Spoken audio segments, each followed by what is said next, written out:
देखिए, सीएम योगी आदित्यनाथ प्रयागराज के दौरे पर हैं, जहां पर सबसे पहले अधिकारियों के साथ बैठक कर रहे हैं। महाकुंभ में योगी प्रतिज्ञा यही है कि महाकुंभ भव्य, दिव्य और नव्य हो और यहां पर किसी भी तरह की दिक्कत ना आए। और यहां अफसरों के लिए योगी आदित्यनाथ ने अहम निर्देश जारी किए हैं। पहला निर्देश है कि जहां वो ड्यूटी कर रहे हैं वहीं पर रात्रि विश्राम करें और महाकुंभ में शुद्ध पानी का इंतजाम करने के लिए भी अफसरों को निर्देश दिए गए हैं। विशेष स्वच्छता अभियान चलाएं, साथ ही आपात स्थिति में बेहतर प्रबंध करें, सुरक्षा यातायात पर विशेष ध्यान दिया जाए। अफसरों को ये 5 निर्देश जारी किए गए और साफ तौर पर कहा गया कि कोई भी कोताही बर्दाश्त नहीं की जाएगी। तो योगी आदित्यनाथ के नेतृत्व में पूरी योगी सरकार जो उत्तर प्रदेश की है वो महाकुंभ को भव्य बनाने में लगी हुई है। बोर्ड से इंस्पेक्शन किया है कल योगी आदित्यनाथ ने, ग्राउंड निरीक्षण भी किया है। पक्षियों को दाना खिलाते नजर आए योगी आदित्यनाथ। एक्शन प्लान को लेकर के अधिकारियों से चर्चा हुई है। संत समाज के साथ भी बैठक उन्होंने की है।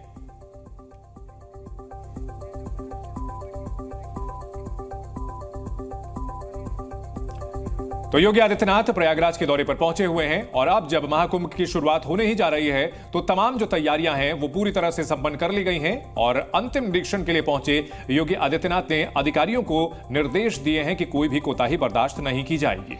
तो ये योगी का मिशन महाकुंभ, उससे जुड़ी हुई 4 तस्वीरें, जहां पर देखिए बोर्ड के जरिए इंस्पेक्शन करते हुए खुद सीएम योगी आदित्यनाथ नजर आए। सुरक्षा को लेकर पूरी तरीके से तैयारी यूपी पुलिस, यूपी सरकार की है। पक्षियों को दाना भी यहां पर सीएम योगी आदित्यनाथ ने दिया और एक्शन प्लान पूरी तरीके से बनकर तैयार है। जो भी श्रद्धालु यहां पर पहुंचेंगे, क्योंकि सिर्फ देश से नहीं विदेशों से भी लोगों के यहां पर पहुंचने की उम्मीद है और यही वजह है कि जब लाखों की संख्या में श्रद्धालु यहां पर पहुंचेंगे तो किसी भी तरीके की गलती ना हो, इसके लिए अफसरों को साफ तौर पर निर्देश दिए गए हैं कि कोई भी गलती बर्दाश्त नहीं की जाएगी।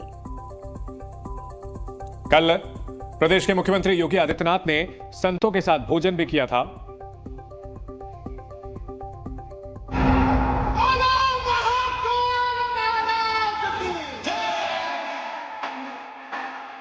एक वक्त, एक जगह और एक आराध्य। ना कभी ऐसा देखा गया, ना पहले कभी सुना गया, मगर जो कभी नहीं हुआ वो मुमकिन हुआ है महाकुंभ के सनातनी समागम में, जिसके विश्वकर्मा बने हैं मुख्यमंत्री योगी आदित्यनाथ। जी हां, ये सीएम योगी की ही सोच है जो उत्तर प्रदेश की धरा पर चमक रहे हैं एक साथ 12 ज्योतिर्लिंग।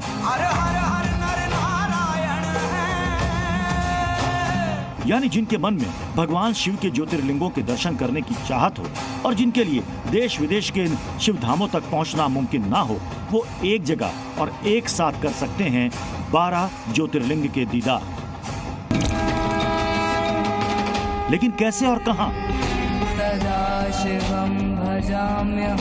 इसकी डिटेल आपको बताएंगे, उससे पहले जरा ये वीडियो देख लीजिए, जो न केवल अद्भुत है बल्कि अविस्मरणीय सा लगता है। गहराती रात के बीच मध्यम रोशनी में चमकते ये ज्योतिर्लिंग इस बात की गवाही दे रहे हैं कि क्यों इस बार का महाकुंभ बेहद खास है। प्रयागराज में इस बार एक शिवालय पार्क बनाया गया है, जिसमें न केवल देश के बल्कि विदेश में मौजूद ज्योतिर्लिंग को भी जगह दी गई है।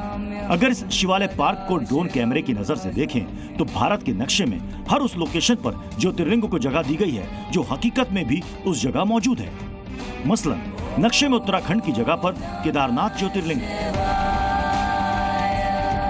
पश्चिम में सोमनाथ ज्योतिर्लिंग को जगह दी गई है, मध्य में उज्जैन का महाकालेश्वर ज्योतिर्लिंग है, तो दक्षिण में रामेश्वरम ज्योतिर्लिंग जैसी आकृति बनाई गई है। शिवालय पार्क में बाकी जगहों पर भी उनकी लोकेशन के हिसाब से ही ज्योतिर्लिंग बनाए गए हैं। और सबसे चौंकाने वाली बात यह है कि इसमें कई ऐसी आकृतियां भी बनाई गई हैं जिनका भगवान शिव के साथ सीधा कनेक्शन है। जैसे नंदी, जिन्हें भगवान शिव का निष्काम भक्त माना जाता है। समुद्र मंथन का दृश्य, भगवान शिव ने ही समुद्र मंथन से निकले विष को पीकर सृष्टि का सर्वनाश होने से बचाया था।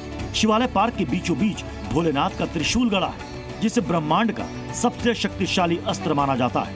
और शिवालय के मुख्य द्वार पर देश की हर भाषा में ओम नमः शिवाय मंत्र लिखा है, जो शिव को पाने का सबसे सरल माध्यम है।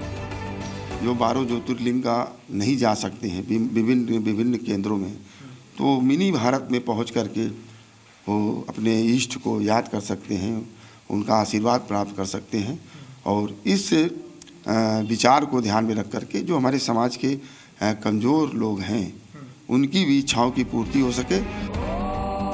जानकारी के मुताबिक करीब 40,000 वर्ग मीटर इलाके में फैले इस शिवालय पार्क को 20 करोड़ की लागत से बनाया गया है। सबसे खास बात यह है कि पार्क और मंदिरों की आकृति को बनाने में कबाड़ का इस्तेमाल किया गया है, यानी इसे ऐसी टूटी फूटी चीजों से बनाया गया है जिसका कहीं भी इस्तेमाल नहीं हो रहा था।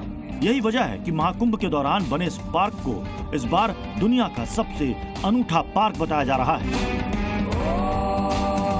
शरद अवस्थी, जी मीडिया, महाकुंभ क्षेत्र।